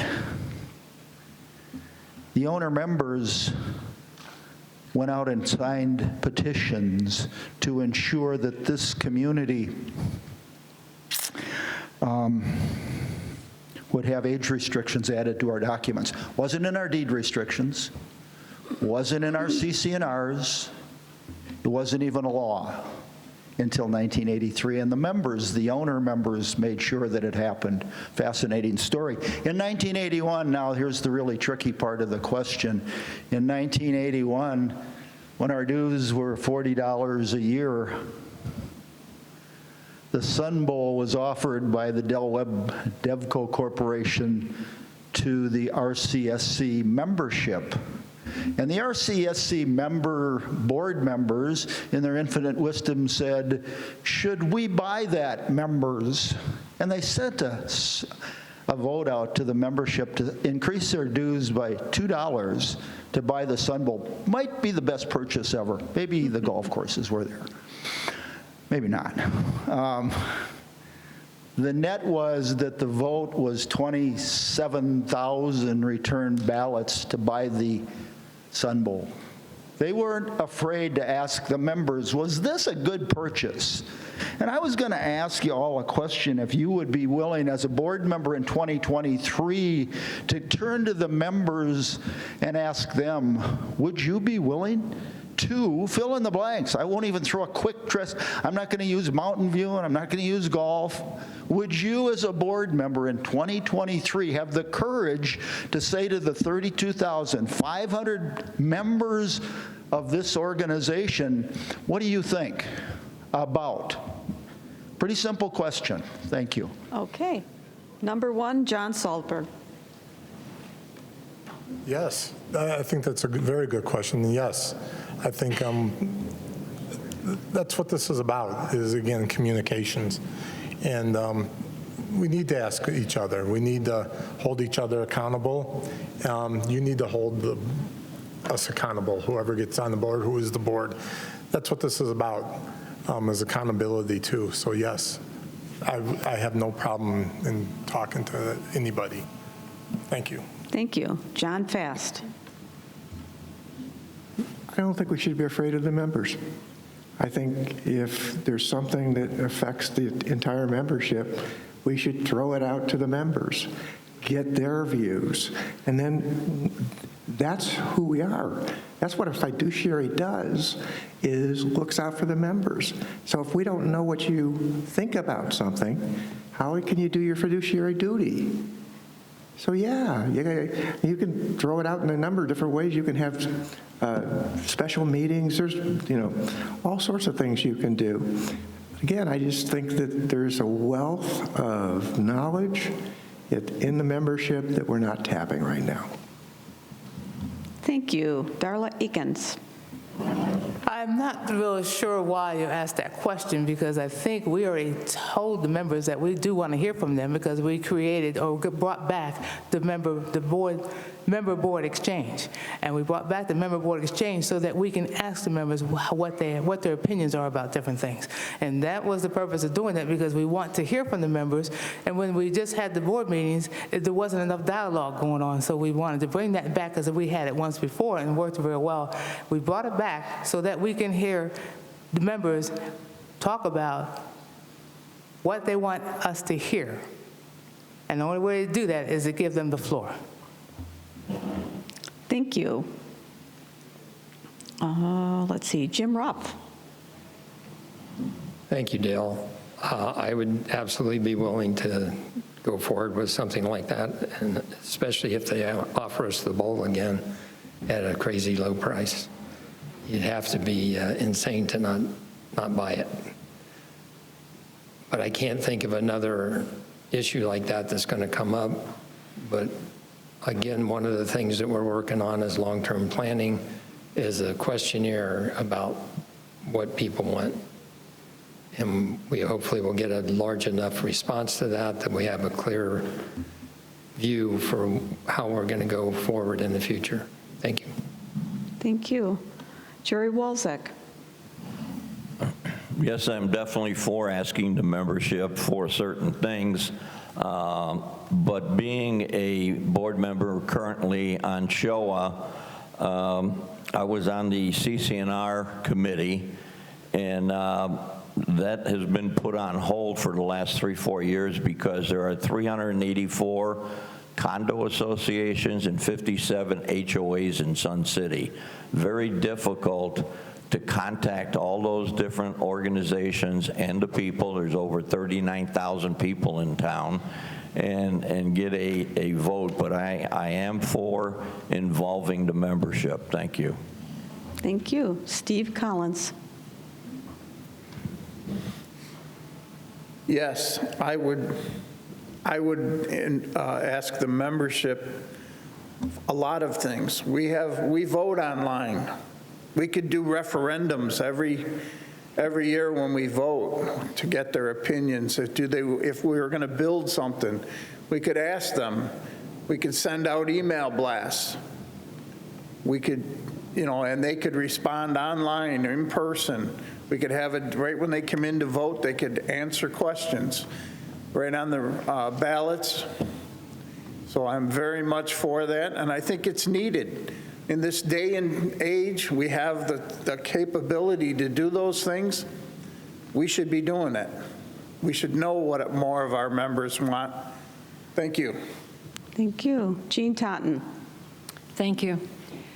As I mentioned earlier, I kind of conducted my own little survey when I went around the Mountain View area and asked the folks there what they thought about having the center changed. And as a contributor to the Sun City Advocate blog, we conducted several polls or surveys asking what our members thought about the amount of money that was in carry forward. We need to hear from the members. That's what it's all about. So I'm definitely for surveys. I'd like to see us do door to door, but I don't think it's possible. But it sure would be nice to have people connecting with people, not just on the internet. Thank you. Thank you. Next question.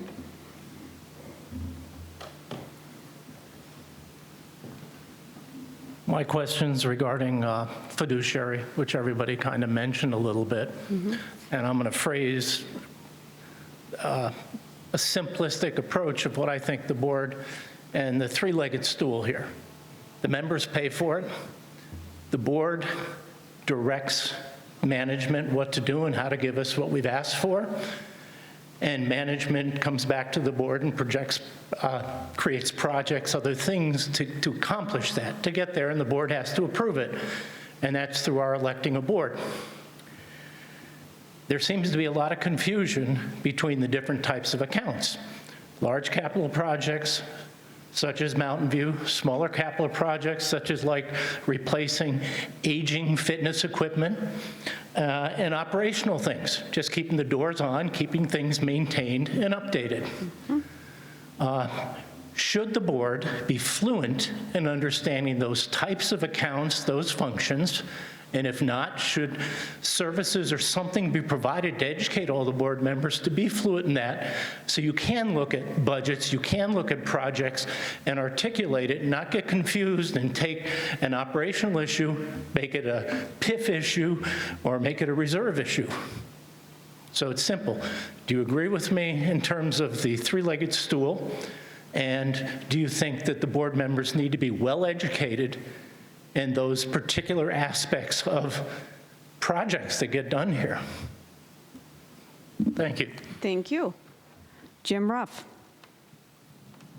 Thank you, Dale. I absolutely agree with what you just said.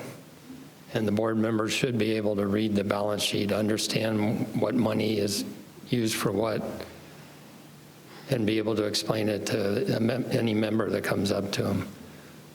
One of the things I did in the past was run the accounting office for the Naval Reserve, paying 5,000 civilians biweekly, 12,000 invoices a month, and $3 billion a year across 3 fiscal years. So, and I know there's other people here, so that the ones with some knowledge can help those that don't have it. Thank you. Thank you. Jerry Walczak.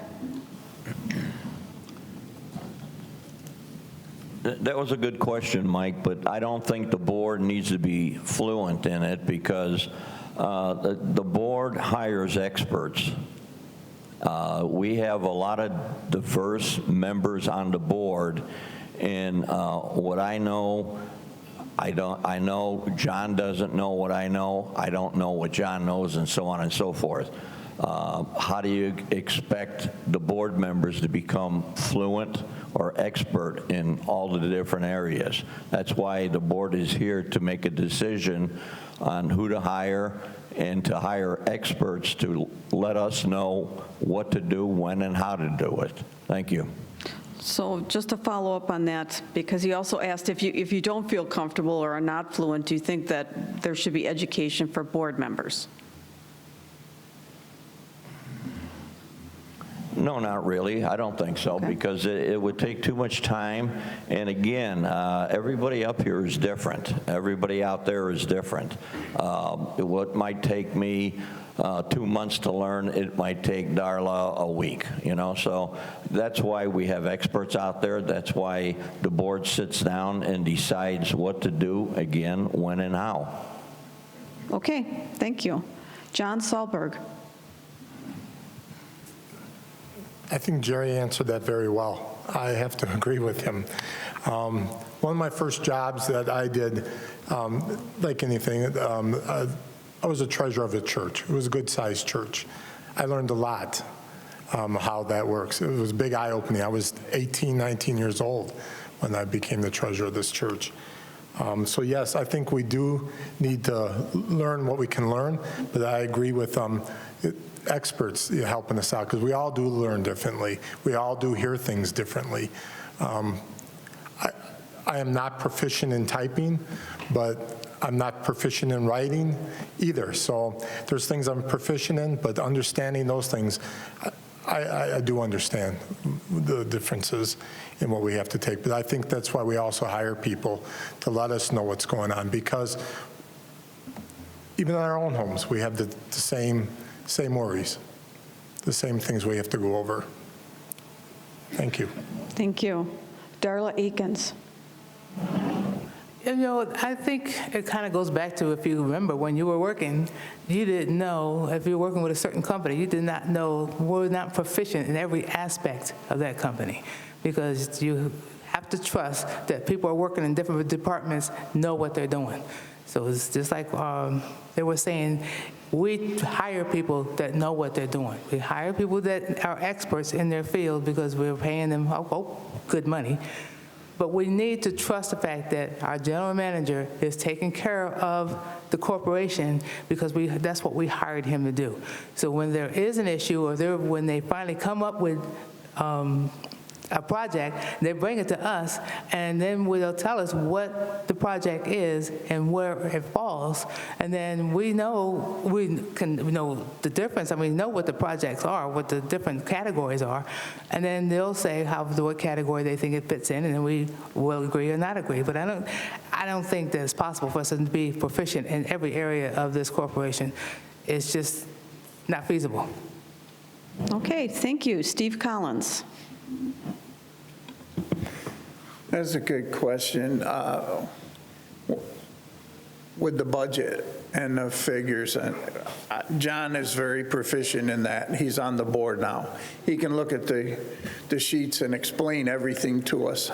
I go to John when I have a question. Sometimes the both of us have gone in to see Mr. Cook, and we will ask him a question, and he will explain it to us. We always have someone that is willing to teach us.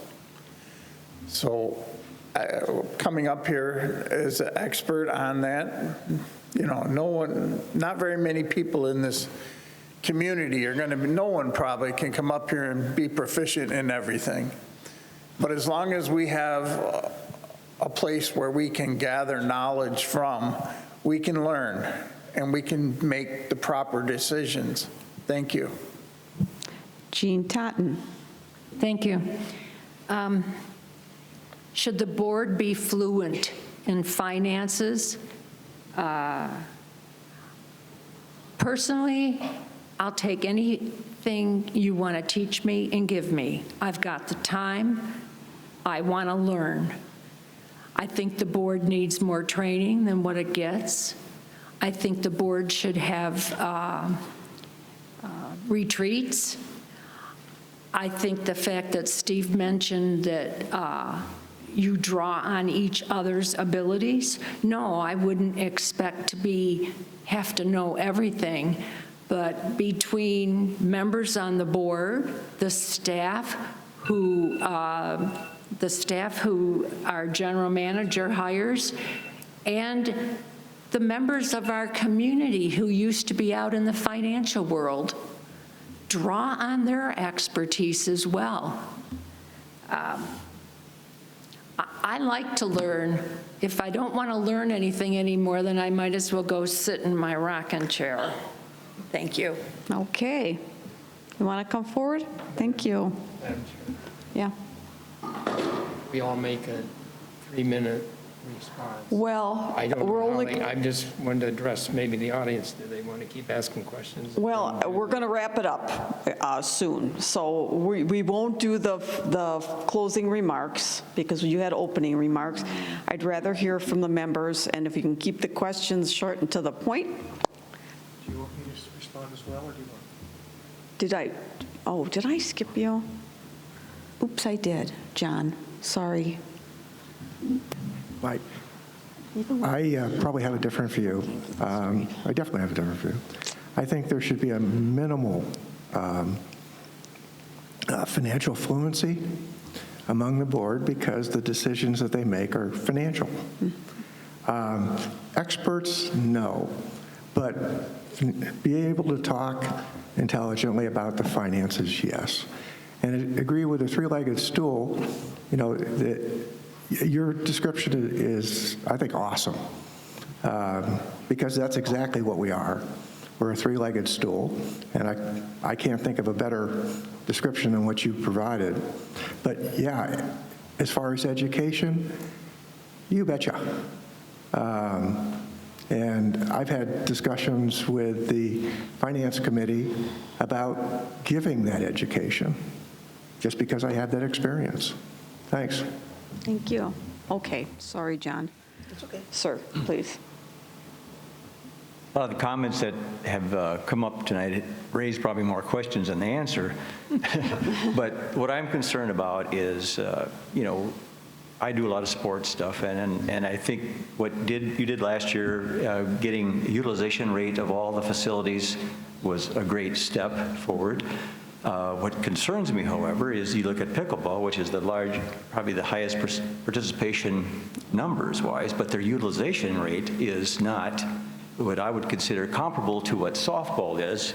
When, you know, and the softball people didn't come to you and ask you for another softball field because we can't utilize it more often because we make do with what we've got. And so pickleball, you know, if you go there in the afternoon, they're not even being used in the afternoons and evenings, which they've got lights and everything else. So if the management of the RCSC were to do a better job of requesting that the clubs organize better so they can utilize the facility all day long, you maybe not have a need for more and more and more pickleball. And so it also raises the question about Mountain View. Half a mile away, you've got Fairway, which has a nice pool, you know, a lot of facilities. So do you need to duplicate them a half a mile away? In the corporate world, you would never see two manufacturing facilities manufacturing the same thing a half a mile away. So the question is, and also if you build facilities, you now have to maintain them and staff them.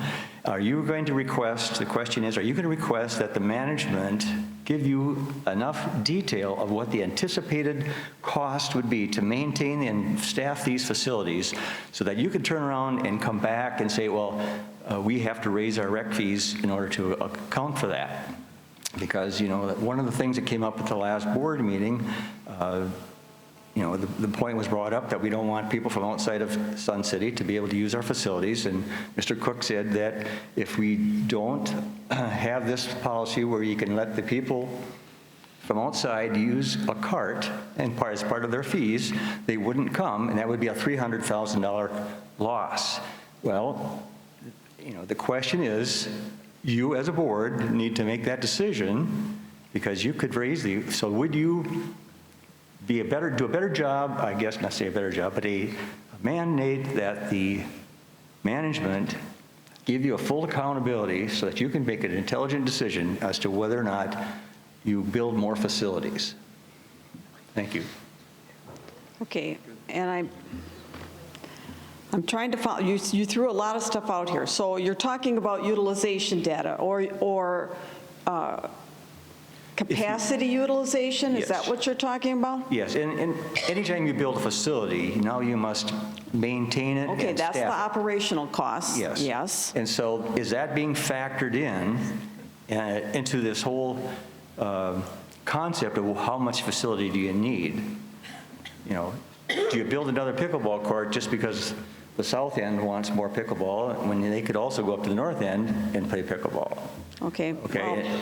Well, those are the kind of questions that you could consider. Okay, so you're kind of asking two questions. You're asking about the operational costs, and is that being considered in the planning phase? Yes, yes. And should it?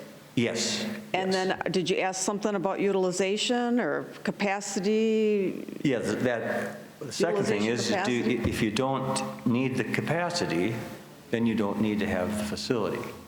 So if you increase the utilization by having the clubs spread out their usage throughout the whole day, then you won't need the facility.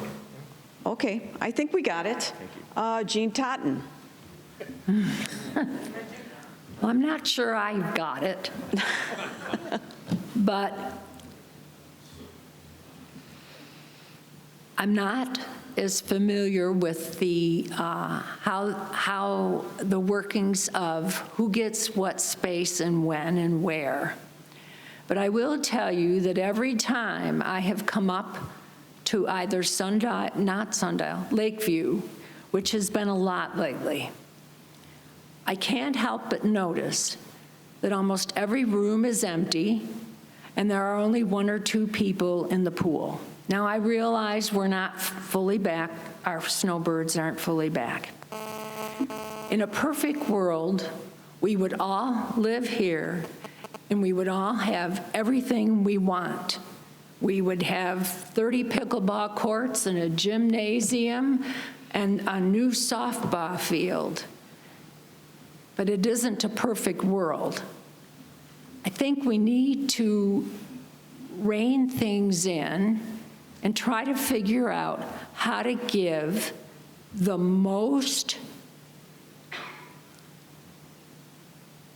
members, I don't want to say who require, give them the most we can to the people who are asking for it, but also take into consideration that there are small groups that aren't as big as the pickleball club. It's got to be a balancing act. And I think planning and talking and utilization sheets and data all will help determine that. Thank you. Okay. Jerry Walczak. Are you referring to Mountain View? Is that what your question was concerning? I'm referring to any facility that you build. Will you take into account the utilization of that and also the fact that if you build it, you must maintain it and staff it? Well, of course. The operational,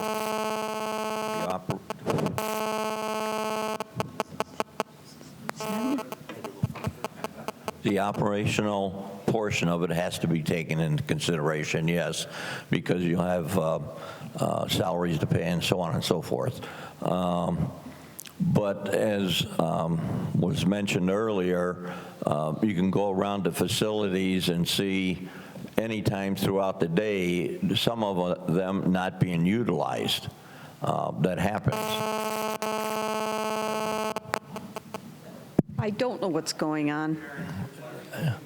I don't believe I have anything else to say. Thank you. Okay. You know, because we're getting close to our end of our time here, I'm going to ask that you just do 1 minute, if you could, for the questions. Steve Collins. Everything is going to have maintenance costs, and what they have done with some of the newer facilities as we replace them, because it will cost too much to keep maintaining them, and so we build new ones to make it more cost affordable. We also limit the exposure for people coming in, which helps with the amount of people we need there for security and and people are going to go where they want to go. I live down there on Karen Drive. I think the best pool in the whole Sun City is Mountain View. And now I bought a house up by Lakeview, but I'm still going to go down to Mountain View because that pool is nice. I like it. It's like when you go to the watering hole, you'll find your place you like, and that's to habit. That's a creature of habit, and you go where you like. Thank you. Thank you. John Fast. I think that's an excellent question, and really it goes down to, do you understand the total cost of all your facilities and how they're being utilized, and are you trying to maximize the value for the members? So in a corporate world, if you build a huge manufacturing plant but only produce 5 widgets, you still have to pay for the huge manufacturing plant. The answer to the question, I think, is yes, you have to factor in all costs and look at it as not one facility, but as a group of facilities. And then what is the impact will that have on the members? Thank you. Thank you. Jim Ruff. Thank you. I agree with what John just said, that we have to look at all the costs that are involved all the way around. And if there's 2 rec centers that are a half a mile apart, and they both have pools, and you're going to redo one, you may consider removing the pool.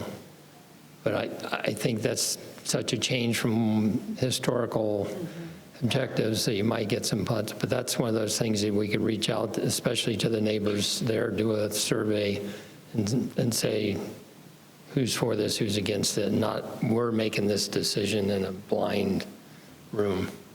Thank you. Thank you. John Salzberg. Utilization of, I think, thanks. Utilization, I think that's the answer. If utilization, you know, I'm a bowler, okay, I'm gonna throw this in there, I'm a bowler. I think as a member that the bowling alleys could be a little bit bigger here. We have a lot of leagues, which I think is great, and we need to continue that.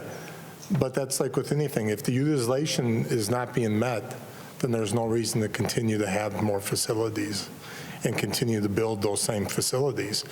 I go back to the multi-purpose area. I think we need to utilize the land properly so it is better for our members and their membership, and the costs can be down, because then we're not having to build a new facility this week, and 5 years from now members all change and want another facility, then we tear up these facilities that we just built.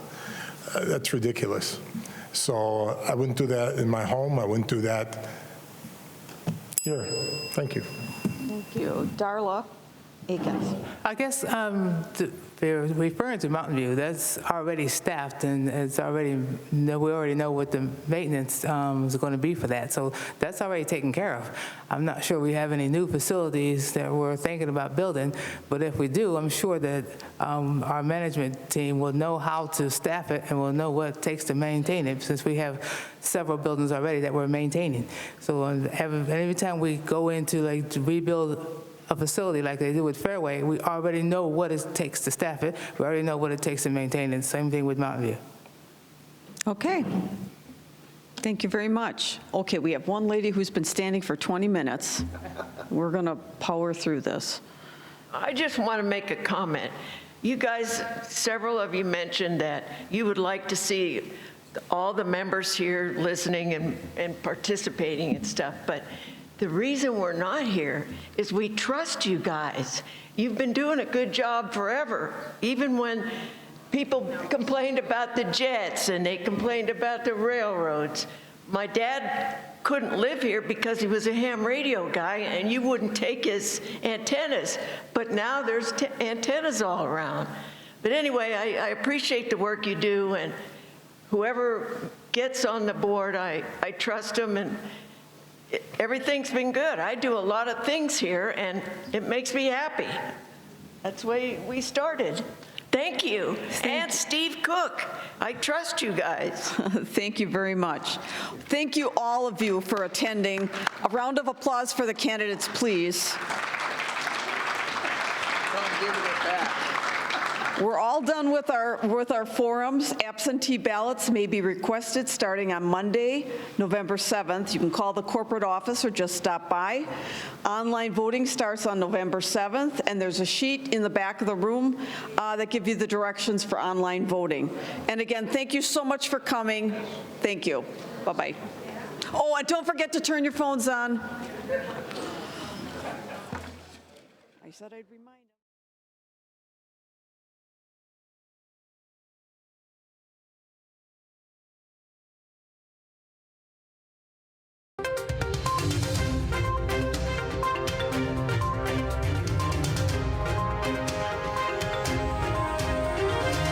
This is a copyrighted production of the Recreation Centers of Sun City Incorporated and is intended for the sole purpose of informing our Recreation Center members. Any duplication, copying, transmission, broadcast, or use, including electronic and social media, is strictly prohibited without the prior written consent from the Recreation Centers of Sun City Incorporated. Thank you for watching.